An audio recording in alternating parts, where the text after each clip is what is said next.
Equivox, parole de vie. Livre de Genèse, chapitre 2.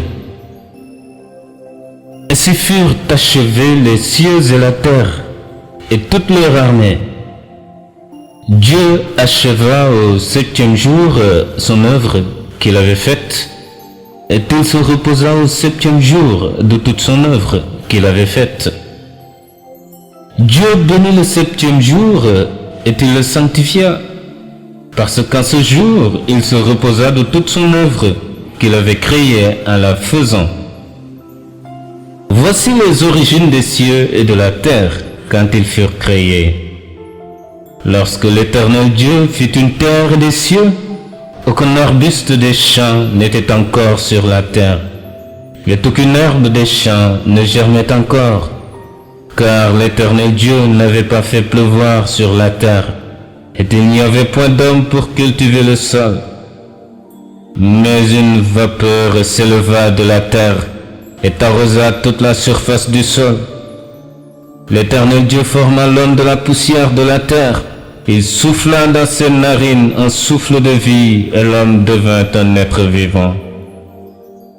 Puis l'Éternel Dieu planta un jardin en Éden, du côté de l'Orient, et il y mit l'homme qu'il avait formé. L'Éternel Dieu fit pousser du sol des arbres de toute espèce, agréables à voir et bons à manger, et l'arbre de la vie au milieu du jardin, et l'arbre de la connaissance du bien et du mal. Un fleuve sortait d'Éden pour arroser le jardin, et de là il se divisait en 4 bras. Le nom du premier est Pishon.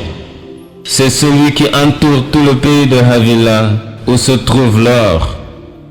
L'or de ce pays est pur. On y trouve aussi le bdellium et la pierre d'onyx. Le nom du second fleuve est Gihon. C'est celui qui entoure tout le pays de Cush. Le nom du 3e est Hiddekel. C'est celui qui coule à l'orient de l'Assyrie. Le 4e fleuve, c'est l'Euphrate. L'Éternel Dieu prit l'homme et le plaça dans le jardin d'Éden pour le cultiver et pour le garder. L'Éternel Dieu donna cet ordre à l'homme: tu pourras manger de tous les arbres du jardin, mais tu ne mangeras pas de l'arbre de la connaissance du bien et du mal, car le jour où tu en mangeras, tu mourras. L'Éternel Dieu dit: il n'est pas bon que l'homme soit seul, je lui ferai une aide semblable à lui.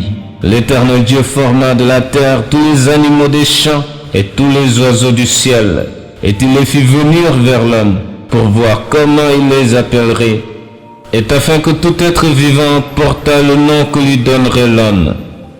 Et l'homme donna les noms à tout le bétail, aux oiseaux du ciel et à tous les animaux des champs. Mais pour l'homme, il ne trouva point d'être semblable à lui. Alors l'Éternel Dieu fit tomber un profond sommeil sur l'homme qui s'endormit, et il prit une de ses côtés et referma la chair à sa place. L'Éternel Dieu forma une femme de la côte qu'il avait prise de l'homme, et il l'amena vers l'homme.